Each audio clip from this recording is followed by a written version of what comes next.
Bismillahirrahmanirrahim. This is Salim Akhtar Malik, your host at the Observation Post channel. This channel discusses issues of national and international importance as well as security matters. During this session, we'll be discussing India's trifurcation of the Indian held Kashmir and the recently concluded ceasefire between India and Pakistan, and we'll try to find a linkage between the two.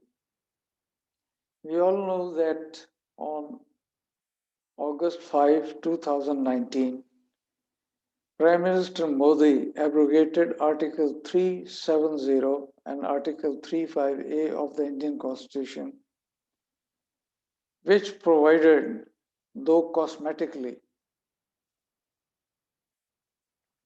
a special status to the Indian held Jammu and Kashmir. I say cosmetically because since 1960s, successive Indian governments had been eroding the jurisdiction of these two articles.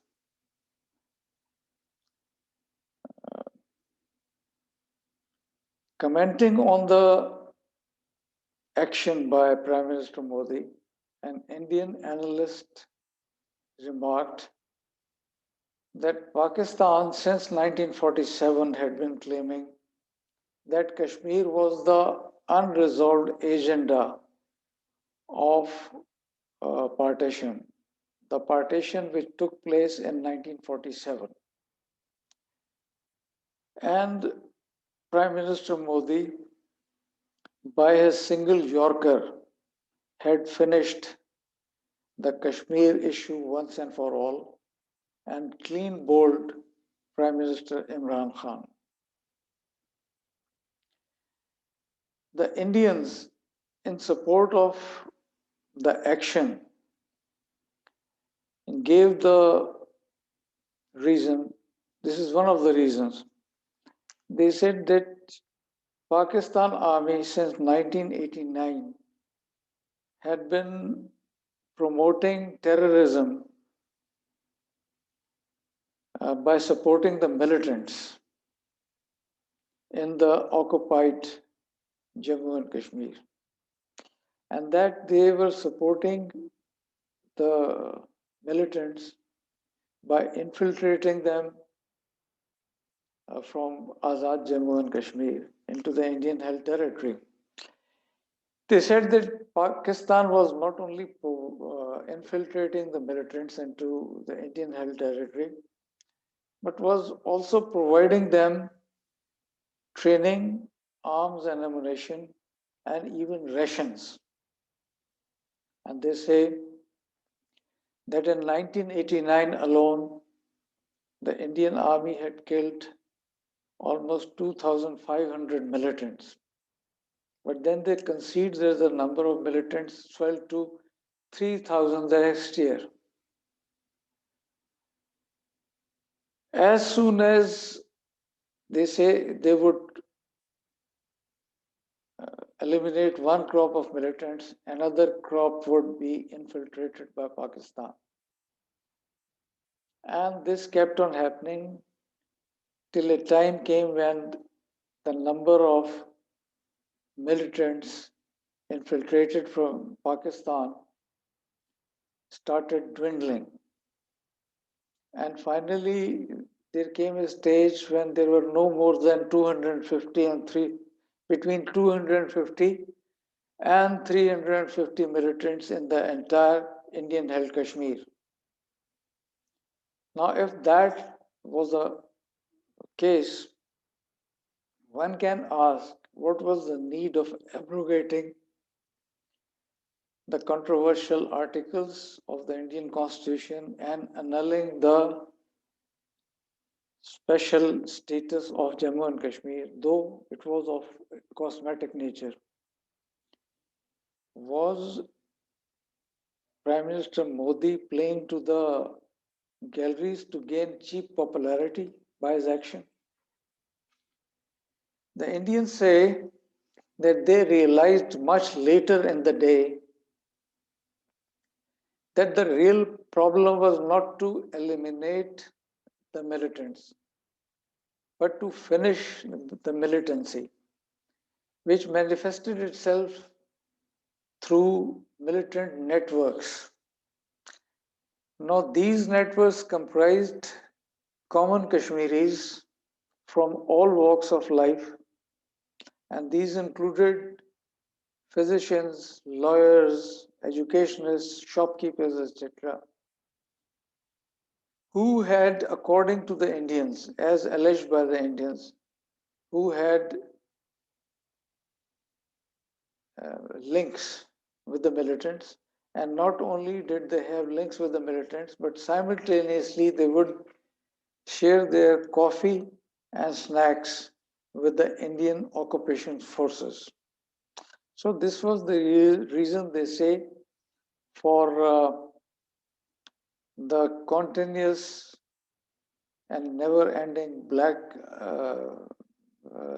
blackout of information, continuous curfews, clamping on civil liberties, etc. We may be talking about the Nazi Germany as well. Contrary to the Indian claims, after the signing of the Simla Agreement in 1972, that is in July 1972, there was no protest.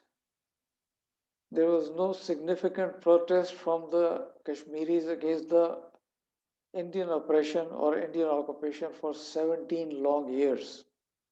It was in 1989 when the insurgency or the revolt by the Kashmiris started in Indian held Kashmir. And also during the period when General Ziaul Haq was in power in Pakistan, from 1977 to 1986, there was no significant movement, that is, no significant freedom movement or protest from the Kashmiris against the Indian atrocities. It was India which in 1984 broke the status quo and occupied Siachen Glacier. In 1987, during the general elections which were held in occupied Kashmir, massive rigging was done in favor of Farooq Abdullah, which finally alienated the Kashmiris from the Abdullah family and India. The Abdullahs, and after them the Muftis, who were as corrupt as Abdullahs, and India, were considered by the Kashmiris as synonymous to corruption and oppression. Well, this was the reason why the Kashmiris had taken up arms against the Indian occupation. Recently, a ceasefire has been concluded between India and Pakistan along the line of control in Jammu and Kashmir. This ceasefire has taken place almost 2.5 years after the annulment of the special status of Jammu and Kashmir by India. One may ask if during this period, that is during these 2.5 years, has the Indian army been able to suppress the Kashmiri freedom movement as was planned by them and as was given as a reason for clamping down in August 2019? Or have they now conceded defeat at the hands of Kashmiris? I will now discuss some other arguments and reasons which constitute the Indian grievances against Pakistan. And they said that these are the long-term grievances which had a part, which played their part in the action which resulted in the trifurcation of the Indian held Jammu and Kashmir in 2019. The first of these grievances is, according to India, Pakistan, due to its geopolitical, geostrategic position or geostrategic location, had been blackmailing India. Now, I consider this Indian grievance as legitimate. They have a right to have this grievance. How does this Indian grievance translate into reality? The Indians complain that Pakistan has illegally occupied Azad Jammu and Kashmir and Gilgit-Baltistan, which they claim as theirs. Now, I remember that till 1972, when Simla Agreement was signed between India and Pakistan, the Indians were neither interested in Azad Jammu and Kashmir nor in Gilgit-Baltistan, because there was no CPEC then. There was no road and belt initiative then.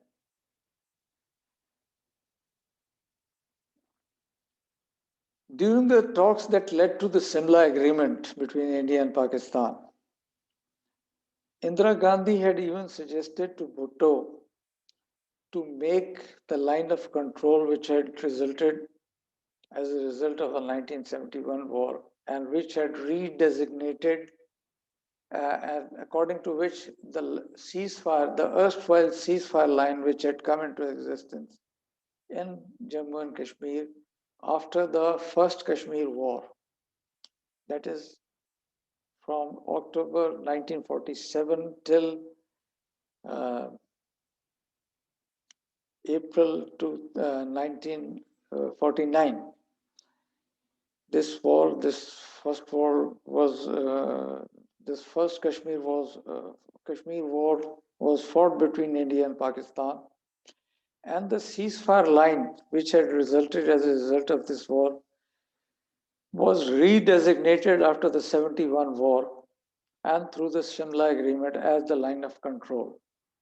So Indira Gandhi had suggested that the line of control should be converted into permanent border between India and Pakistan. Reportedly, Bhutto had agreed to Indira Gandhi's proposal or suggestion, but he said that in principle, though in principle he had agreed with that proposal, he would require time. He needed time to sell the suggestion to the Pakistani people. Thus, this is validated by the wording of the Simla Agreement, which gave the line of control the sanctity of an international border. The second grievance which India or Indians have against Pakistan is that Pakistan has effectively removed India from playing any meaningful role in the affairs of Afghanistan. By meaningful role, they mean Pakistan has denied them the ability or the freedom to manipulate the internal affairs of Afghanistan. When we combine these two Indian grievances, that is, their complaint or their objection to Pakistan's control of Azad Jammu and Kashmir and Gilgit-Baltistan, and their resentment over Pakistan removing them from playing any significant role in Afghanistan, uh, we find that Pakistan, through its control of Gilgit-Baltistan, is denying them to influence Afghanistan, to play a significant role in Afghanistan.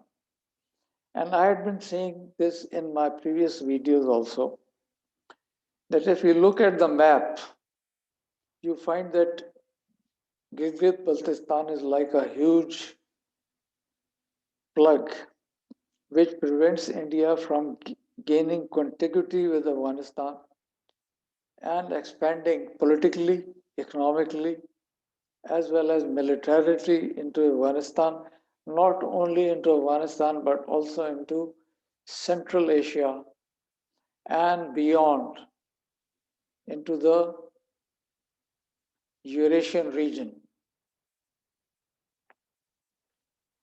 Add to it the Chinese factor, which has manifested itself in the Belt and Road Initiative. China-Pakistan Economic Corridor is a powerful expression of China's Belt and Road Initiative, and India has unilaterally withdrawn from this initiative because it claims the entire state of Jammu and Kashmir.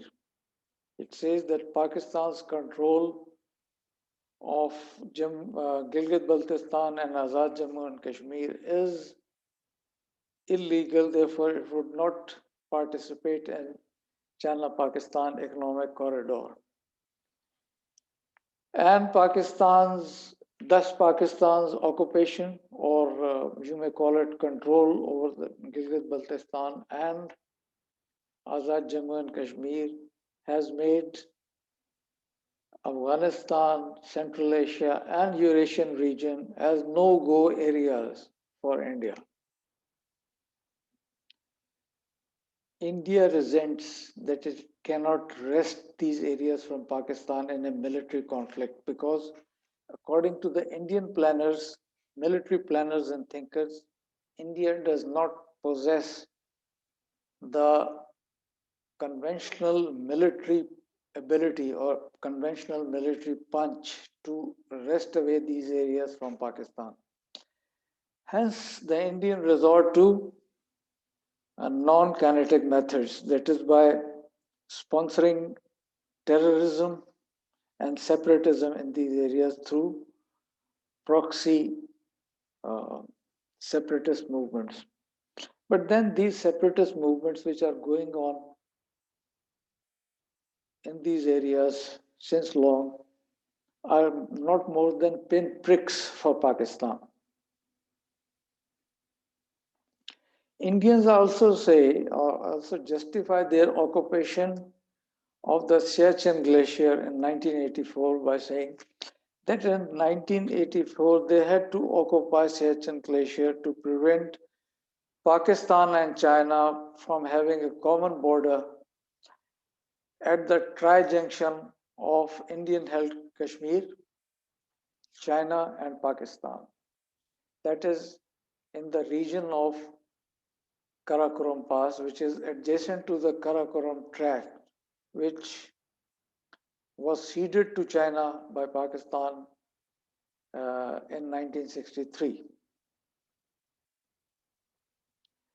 After the recent standoff between India and China, which lasted for almost 8 months, Chinese have almost reached their 1959 claim line. What are they going to do next? I think that in a future war, which may be in the recent future, Chinese may launch an armor operation across the Depsang Plains, which form a narrow wedge of territory, Indian-held territory, between Aksai Chin and the Siachen Glacier. Now, Depsang Plains are the only area along the entire India-China line of actual control where an armor operation can be conducted, where an armor operation is feasible. And it is precisely for this reason that both India and China have deployed tanks in these areas. Now, as I said, in any future conflict, China may try to remove or eliminate the narrow wedge of Indian held territory between Aksai Chin and the Siachen Glacier through an armor operation. In such an operation, Pakistan Army would just have to hold its positions facing the Saltoro Ridge. Now, Saltoro Ridge forms the western extent of the Siachen Glacier, across which both the Indian and Pakistani troops are facing each other ball to ball, from eyeball to eyeball. In case China eliminates this narrow wedge of territory, that is the Depsang Plains, and reaches the Siachen Glacier, the Indian defensive positions in the Siachen Glacier will become untenable. This is all which I wanted to say in this session. See you in the next video. Till then, bye-bye.